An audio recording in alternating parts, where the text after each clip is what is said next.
Hello everyone, welcome to channel learn with ease. आज का topic है काउंटिंग फॉर शेयर कैपिटल का, जिसमें हम सॉल्व करेंगे question number 97 chapter 8 TS Grewal की बुक से class 12 accounts. Online sessions, online classes के लिए आप मुझे स्क्रीन पर दिए गए इस नंबर पर व्हाट्सएप कर सकते हो अपना नाम और क्लास। अगर आप टीएस ग्रेवाल के साथ साथ डीके गोयल बुक को फॉलो कर रहे हो तो चैनल की प्लेलिस्ट को क्लिक करो, आपको न्यू एडिशन के सॉल्यूशंस अपलोडेड मिलेंगे। साथ में ही कम्युनिटी सेक्शन में एमसीक्यूज मिलेंगे क्विज की फॉर्मेट में और एमसीक्यूज के सॉल्यूशन शॉर्ट्स में। तो बहुत कुछ है चैनल पर, विजिट द चैनल। अच्छा लगे तो शेयर और सब्सक्राइब जरूर करना। क्वेश्चन में कहा है कि अरविंद लिमिटेड एक कंपनी है जिसने 20,000 शेयर्स इशू किए, पब्लिक को ऑफर किए। 10 रुपए का एक शेयर है, 10 रुपए फेस वैल्यू है, जिसे 2 रुपए प्रीमियम के साथ इशू किया। तो आपका इशू प्राइस मतलब total price of one share कितना हो गया? 12 रुपए, जिसकी डिमांड कंपनी ने इस तरह से की। कंपनी को 30,000 शेयर्स के लिए एप्लीकेशन मिली। कंपनी ने इशू 20,000 शेयर्स किए हैं, लेकिन एप्लीकेशन 30,000 शेयर्स के लिए मिली। तो इशू से ज्यादा एप्लीकेशन मिली, तो ये क्या हो गया? Over subscribe. तो कंपनी सबको तो शेयर अलॉट कर नहीं सकती, तो कंपनी ने 6,000 शेयर्स की एप्लीकेशन रिजेक्ट कर दी, उनका पैसा रिटर्न किया। बाकी बचे हुए को प्रोरेटा बेस पर अलॉटमेंट की। अब यहाँ पर एक शेयर होल्डर है अभय, जिसने 500 शेयर्स जिसको अलॉट किए गए थे, अलॉटमेंट का पैसा नहीं दिया और फर्स्ट कॉल का पैसा नहीं दिया, तो कंपनी ने उसके शेयर्स को फॉरफिट किया, कैंसिल किया। 500 में से 300 शेयर्स कंपनी ने रीइश्यू किए, दोबारा से पब्लिक को ऑफर किए 6 रुपए में। आपको ये फॉरफीचर और रीइश्यू ऑफ शेयर्स की जर्नल एंट्रीज बनानी है। तो उससे पहले आपको कुछ वर्किंग करनी पड़ेगी। वर्किंग में देखो, यहाँ पर 10 रुपए का एक शेयर है, फेस वैल्यू 10 रुपए, 2 रुपए प्रीमियम, तो टोटल प्राइस आपकी हो गई 12 रुपए। अब आपको देखना है जिसके शेयर्स फोरफीट हो रहे हैं वो किस पॉइंट पर फोरफीट हुए। अलॉटमेंट पर उसने पैसा नहीं दिया तो तब फोरफिट नहीं किया कंपनी ने। कंपनी ने फर्स्ट कॉल की डिमांड की और जब उसने फर्स्ट कॉल का पैसा नहीं दिया तब फोरफिट किए। तो इसका मतलब फोरफीचर का पॉइंट क्या है? फर्स्ट कॉल के बाद। तो फर्स्ट कॉल तक कंपनी ने कितना पैसा डिमांड किया? इससे 11 रुपए, 6 + 3 + 2, 11 रुपीज की डिमांड कर चुकी है। फर्स्ट कॉल तक कंपनी अभय से 11 रुपए डिमांड कर चुकी है, जिसमें 9 रुपए फेस वैल्यू और 2 रुपए प्रीमियम है। कंपनी ने अभय के शेयर 500 रुपए पर अब तक कितने रुपए डिमांड किए हैं? 11 रुपए, जिसमें से 9 रुपए फेस वैल्यू और 2 रुपए प्रीमियम। हम अलग अलग क्यों कर रहे हैं? क्योंकि दोनों की अकाउंटिंग अलग होती है, इसलिए आपको ध्यान से करना है। इन प्रीमियम और फेस वैल्यू को अलग अलग लिखना है।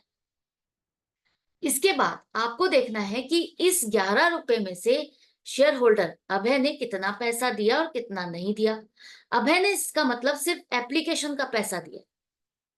अभय ने अलॉटमेंट का पैसा नहीं दिया, फर्स्ट कॉल का पैसा नहीं दिया, इसका मतलब एप्लीकेशन का पैसा कंपनी को मिला। 11 रुपए में से 6 रुपए एप्लीकेशन के टाइम पर कंपनी को पैसा मिल गया। इसके बाद अलॉटमेंट पर 3 रुपए जो कंपनी ने डिमांड की, 3 रुपए में 1 रुपए फेस वैल्यू और 2 रुपए प्रीमियम, इसने नहीं पे किया और फर्स्ट कॉल पर 2 रुपए फेस वैल्यू पे नहीं की। तो प्रीमियम जब अलॉटमेंट पर डिमांड की कंपनी ने, तो इसका मतलब प्रीमियम का पैसा कंपनी को नहीं मिला। तो 11 रुपए में से सिर्फ 6 रुपए कंपनी को मिले, बाकी 5 रुपए नहीं मिले। यहां तक पता चल गया।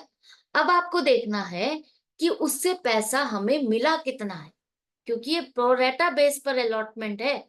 तो जितने शेयर्स आपने अलॉट किए हैं उतना ही पैसा आपको नहीं मिला। आपको जितने शेयर्स ये खरीदना चाहता था, जितने शेयर्स के लिए इसने एप्लीकेशन आपको सेंड की और उसके साथ जो पैसा इसने जमा किया, वो आपका फोरफिटेड अमाउंट है। तो आपको निकालना होगा इसके शेयर्स, अगर हमने 500 शेयर्स अलॉट किए तो इसने अप्लाई कितने किए। तो वो निकालने के लिए सिंपल फंडा आपको बता रही हूं, जो आपको सबसे ज्यादा कंफ्यूज करता है ना। आज के बाद आप कंफ्यूज नहीं होगे। यहां पर देखो, 30,000 शेयर्स की एप्लीकेशन कंपनी को मिली, लेकिन 6,000 रिजेक्ट कर दी, मतलब उनका पैसा रिटर्न हो गया, उनको अलॉट नहीं किए जाएंगे। एक भी शेयर उनको अलॉट नहीं किया जाएगा। बाकी कितने बचे? 24,000। 24,000 शेयर्स की एप्लीकेशन पर प्रोरेटा बेस पर आपने अलॉटमेंट की है 20,000 शेयर्स की, क्योंकि कंपनी उतने ही शेयर्स अलॉट कर सकती जितने इशू किए, उससे ज्यादा नहीं। तो 24,000 की एप्लीकेशन वालों को 20,000 शेयर्स अलॉट किए। इसका मतलब लोगों ने अप्लाई ज्यादा किए, लेकिन उनको allotment come number of shares की मिली। जैसे कि यहाँ पर अभय ने कितने शेयर्स अप्लाई किए वो निकालना है आपको।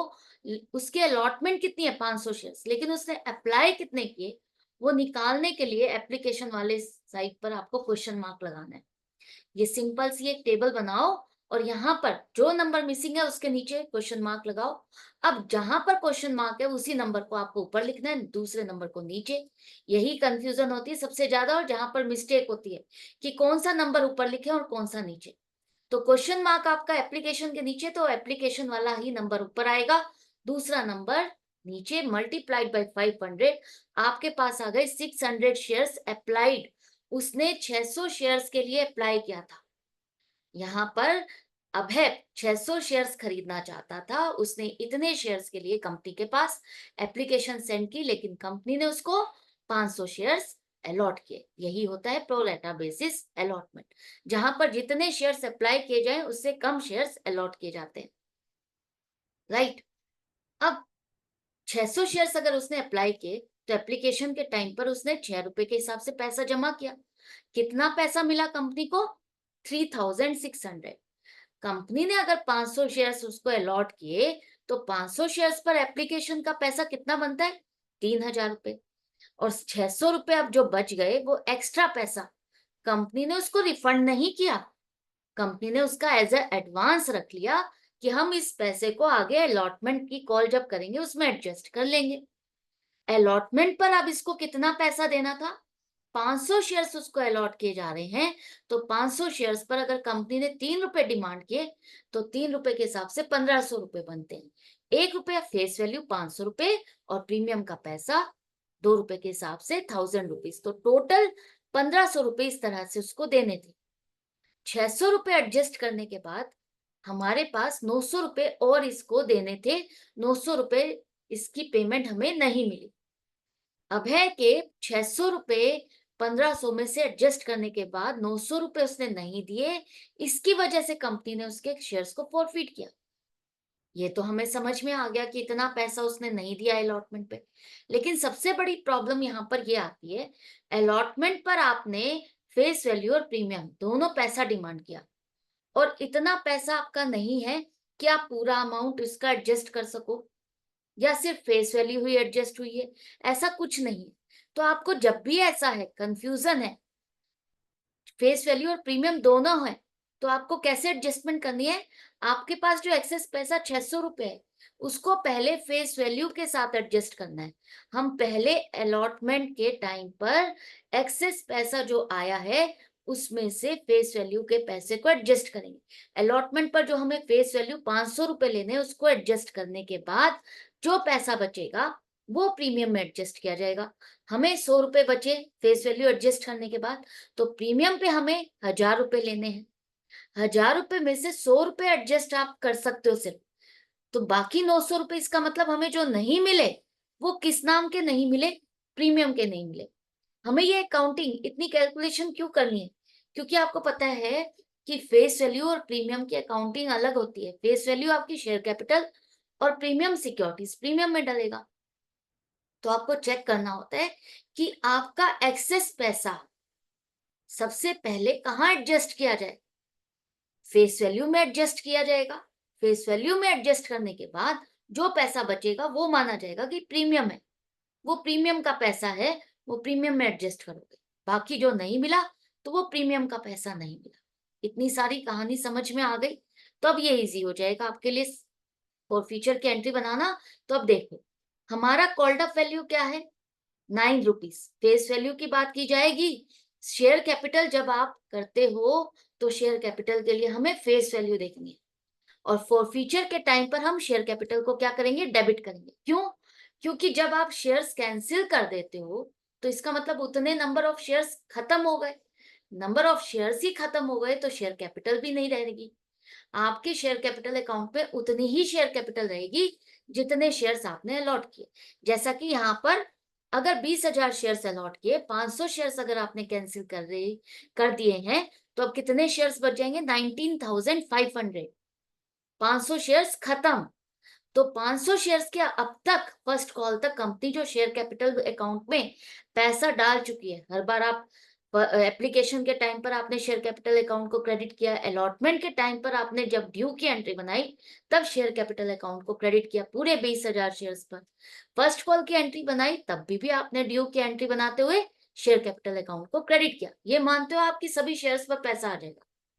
लेकिन जब पैसा नहीं आया तो आपको वहां से पैसा, अगर फोरफिट कर रहे हो तो शेयर कैपिटल का पैसा रिवर्स करना होगा। डेबिट करोगे तभी रिवर्स होगा, तभी ये शेयर कैपिटल इतनी अमाउंट की खत्म होगी। तो 500 शेयर्स पर 9 रुपए के हिसाब से 4,500 रुपीज आपको डेबिट करने। ये तो फेस वैल्यू हो गई बात। अब इस शेयर पर प्रीमियम भी डिमांड किया तो आपको प्रीमियम भी चेक करना है। क्या कंपनी ने 2 रुपए का प्रीमियम डिमांड किया? हाँ, अलॉटमेंट के टाइम पर डिमांड किया। क्या शेयर होल्डर ने प्रीमियम का पैसा दिया? नहीं, शेयर होल्डर ने अलॉटमेंट के टाइम पर पेमेंट नहीं की, हमें प्रीमियम नहीं मिला। तो आप कहोगे पूरे 1,000 रुपए हम यहाँ पर डेबिट कर देते क्योंकि हमें प्रीमियम नहीं मिला। नहीं, आपको प्रीमियम 900 रुपीज से डेबिट करना है, चाहे 100 रुपए ही मिले हैं। हमने यहाँ पर कैलकुलेशन किए है ना कि आपने उसका जो पैसा एक्सेस आया हुआ है उसमें से 100 रुपए जो आपके बच गए थे वो प्रीमियम में एडजस्ट किए हैं, कि आप ये मान के चल रहे हो कि 100 रुपए प्रीमियम के आ गए। तो जितना पैसा प्रीमियम का आ चुका है वो आप उसी अकाउंट में रहने दोगे, उसको डिस्टर्ब नहीं करोगे। प्रीमियम का जितना नहीं मिला बस उतनी ही अमाउंट से आप उसको डेबिट करोगे कि हमें इससे 900 रुपए नहीं मिले, लेने हमें 1,000 थे लेकिन 900 रुपए नहीं मिले, तो 900 रुपए से ही सिक्योरिटीज प्रीमियम अकाउंट को आप डेबिट करोगे।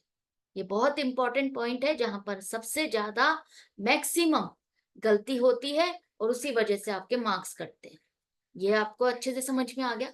अब आपको देखना है इस 5,400 रुपीज में से इसने किस कॉल पर पैसा दिया, किस कॉल पर नहीं दिया। आपको अलॉटमेंट पर कितना पैसा नहीं मिला? 900 रुपए नहीं मिले तो 900 रुपए से ही आप क्रेडिट करोगे। ये पूरे के पूरे 1,500 रुपए नहीं दिखाओगे यहाँ पर कि हमें 1,500 रुपए नहीं मिले। अलॉटमेंट पर जितना पैसा नहीं मिला 1,500 रुपए में से 600 रुपए आप एडजस्ट कर चुके हो, तो 600 रुपए आप यहाँ पर माइनस करने के बाद 900 रुपए दिखाओगे कि हमें 900 रुपए अलॉटमेंट के टाइम पर नहीं मिले। बाकी तो आपके एडवांस चल रहा था ना, एडवांस में आपने एडजस्ट किया है।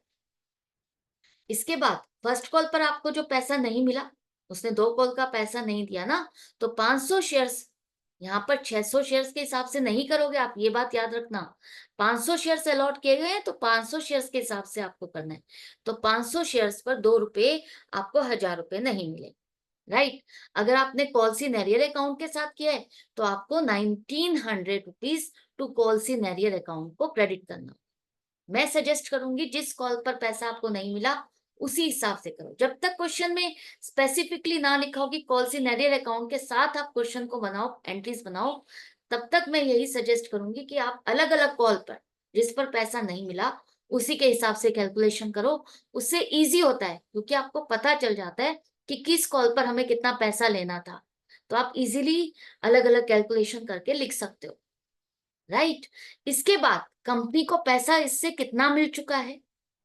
कंपनी को इससे 600 शेयर्स पर, 600 शेयर्स के लिए उसने अप्लाई किया था ना, तो 600 शेयर्स के हिसाब से 6 रुपए 3,600 मिले।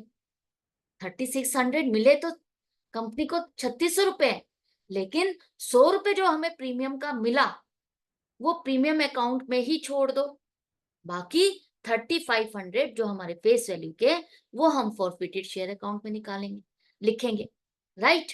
तो इसको दूसरी तरह से भी आप ले सकते हो, जैसे कि यहाँ पर हमारा एप्लीकेशन पर हमें कितना पैसा चाहिए था, 500 शेयर्स पर 6 रुपए के हिसाब से 3,000। 3,000 तो एप्लीकेशन का हो गया और 500 रुपए अलॉटमेंट, 500 रुपए फेस वैल्यू आपके अलॉटमेंट के टाइम पर, तो 3,500 रुपीज फॉरफिटेड अमाउंट हो गई आपकी, जो कि शेयर होल्डर का पैसा कंपनी रिफंड नहीं करेगी। फॉरफिटेड शेयर अकाउंट में हमेशा फेस वैल्यू रखी जाती है, प्रीमियम नहीं। तो आपको यहाँ पर फेस वैल्यू के हिसाब से ही देखना है। 6 रुपए एप्लीकेशन और 1 रुपया अलॉटमेंट, 7 रुपीज के हिसाब से 500 शेयर्स पर 3,500 रुपया आपका बना, जो कंपनी को मिल चुका है वो आप यहाँ पर फॉरफिटेड शेयर अकाउंट में डालोगे। अच्छे से समझ में आ गई फॉरफीचर की एंट्री? आई होप कोई डाउट नहीं रहना चाहिए। फिर भी रहता है तो आप कमेंट सेक्शन में लिख करके जरूर पूछ सकते हो। इसके बाद कंपनी ने क्या किया, 500 शेयर्स में से 300 शेयर्स को रीइश्यू किया, पब्लिक को दोबारा से ऑफर किया। कितने रुपए में? 6 रुपए में। अब जिसने खरीदे ये शेयर, 300 शेयर 6 रुपए के हिसाब से हमारे पास आ गए 1800 रुपए। कंपनी 6 रुपए लेकर के कितने रुपए का सामान दे रही है? यहाँ लिखा है fully paid up. Fully paid up का मतलब 10 रुपए का शेयर है, प्रीमियम भूल जाओ। 10 रुपए का शेयर है, फुल्ली पेड अप का मतलब फेस वैल्यू की बात की जा रही है कि हम ये मान के चलेंगे कि 10 रुपए का शेयर है तो पूरे 10 रुपए आ चुके। कंपनी ले 6 रुपए रही है, कंपनी उससे फ्यूचर में और 4 रुपए डिमांड नहीं करेगी, क्योंकि फुल्ली पेड अप की कंडीशन पे दे रही है। वो ये कह रही है कि आपसे ये माना जाएगा कि 10 रुपए आ चुके हैं, ले 6 रुपए रही है, तो कंपनी ने उसको क्या दिया है? एक तरह से डिस्काउंट दिया। तो डिस्काउंट कंपनी के लिए खर्चा है, लॉस कंपनी का है। 10 रुपए का सामान 6 रुपए में बेचा तो 4 रुपए का नुकसान कंपनी को अपनी बुक्स में रिकॉर्ड करना पड़ेगा। कंपनी की कॉस्ट 10 रुपए, बेचा 6 रुपए, 4 रुपए का नुकसान कहां से? पहले वाले शेयर होल्डर के पैसे से एडजस्ट किया जाएगा। तो पहले वाले शेयर होल्डर का पैसा हमने फोरफिटेड शेयर अकाउंट में डाला है, तो फोरफिटेड शेयर अकाउंट से ही हम 1200 रुपए निकाल लेंगे जो हमें नुकसान हुआ। ये एंट्री भी समझ में आ गई कैसे निकालते हो आप? जितना पैसा आपको मिला वो बैंक में आ गया। उसके बाद देखो, आपने जो शेयर्स रीइश्यू किए हैं वो कौन से किए हैं? अगर यहाँ लिखा होता एज पेड अप ₹8, तो हम मान के चलते, हम 8 रुपए की वैल्यू मान के चल रहे हैं। जो शेयर हम उसको अलॉट कर रहे हैं वो 8 रुपए की वैल्यू मान के चल रहे हैं। 10 रुपए में से 8 रुपए आ चुके। आगे फ्यूचर में 2 रुपए आप उससे फिर भी डिमांड कर सकते हो। जब आप फुल्ली पेड अप लिख देते हो, इसका मतलब पूरे 10 रुपए आप मान के चल रहे हो, पूरे 10 रुपए आ चुके, तो आपकी शेयर कैपिटल 10 रुपए के हिसाब से 3000 रुपए की हो जाएगी। आपने अपना सामान 3000 की कॉस्ट का बेचा, कितने में? 1800 में। तो 1200 का नुकसान कंपनी का। अब ये 2 एंट्रीज करने के बाद जो लास्ट की एंट्री है उसको करना मत भूलना। वो एंट्री क्या बनेगी? अब आपको देखना है जितने शेयर्स आपने रीइश्यू किए उस पर पहले वाले शेयर होल्डर का कितना पैसा हमारे पास आया, और लॉस को एडजस्ट करने के बाद कितना पैसा बचा जो हम कैपिटल रिजर्व में ट्रांसफर करें। कैसे करोगे? देखो, फॉरफिटेड अमाउंट आपकी 3500 है, 3600 नहीं है। ये बात याद रखना, हमेशा 3600 नहीं लोगे, 3500 लोगे फेस वैल्यू। 3500 शेयर होल्डर का फॉरफिटेड अमाउंट है, 500 शेयर्स का है ये। 500 शेयर्स पर हमें 3500 रुपए मिले जो कि हमने उसको रिफंड नहीं किए। अब हर एक शेयर पर अगर हम देखें तो कितना पैसा बचा कंपनी को? हर शेयर पर 7 रुपए बचे। तो 300 शेयर्स अगर रीइश्यू किए तो 300 शेयर्स का फॉरफिटेड अमाउंट आपको चाहिए, वो कितना बनेगा? 2100। अब 2100 रुपए में से आपको देखना है कि कितना पैसा बचा। लॉस हमें हुआ 4 रुपए का, हर शेयर पर 4 रुपए, तो 1200 रुपए लॉस एडजस्ट करने के बाद हर शेयर पर कंपनी को 3 रुपए बच गए। तो 3 रुपए 300 शेयर्स पर 900 रुपए जो बच गए ना, ये कंपनी का फाइनल गेन है, फाइनल इनकम है, जो कि कैपिटल रिजर्व में ट्रांसफर कर देगी। जो शेयर्स फोरफिट करने के बाद रीइश्यू किए जाते हैं, बस उनसे ही रिलेटेड अमाउंट जो बचेगी वही आप कैपिटल रिजर्व में ट्रांसफर करोगे। सारे शेयर्स का फोरफिटेड शेयर अकाउंट से पैसा निकाल के नहीं। अब फोरफिटेड शेयर अकाउंट में आपके 200 शेयर्स बचे हुए हैं। 200 शेयर्स पर 1400 रुपए आपका बैलेंस फोरफिटेड शेयर अकाउंट का बैलेंस स्टैंड करेगा, जो कि ये बताएगा कि आपके 200 शेयर्स अभी भी कैंसिल्ड है, आपके पास पहले वाले शेयर होल्डर का इतना पैसा आया हुआ है। अब कंपनी के 20,000 शेयर्स में से 500 फोरफिट हो गए थे, तो 19,500 शेयर्स रह गए थे। आपने अब रीइश्यू कर दिए 300 शेयर्स, तो अब कंपनी के कितने शेयर्स हो गए? 19,800, राइट। तो अगर आपको बैलेंस शीट बनाने के लिए दी जाएगी तो आप उसमें 19,800 शेयर्स दिखाओगे कि कंपनी ने इतने शेयर्स अलॉट किए। तो आई होप ये आपको अच्छे से समझ में आ गया किस तरह से प्रेजेंट करना है, क्या वर्किंग नोट बनेंगे, कैलकुलेशन कैसे होगी, ये सब कुछ समझ में आ गया। तो इसी तरह से कनेक्टेड रहो, सीखते रहो, समझते रहो, प्रैक्टिस जारी रखना। मिलते हैं नेक्स्ट वीडियो में नेक्स्ट क्वेश्चन के साथ। लाइक का बटन प्रेस करोगे तो मुझे समझ में आएगा, मुझे पता चलेगा कि कितने स्टूडेंट्स कनेक्टेड हैं, रेगुलरली मेरे साथ प्रैक्टिस कर रहे हैं और उन्हें अच्छा लग रहा है और समझ में आ रहा है। मुझे भी तो मोटिवेशन चाहिए। Goodbye and take care.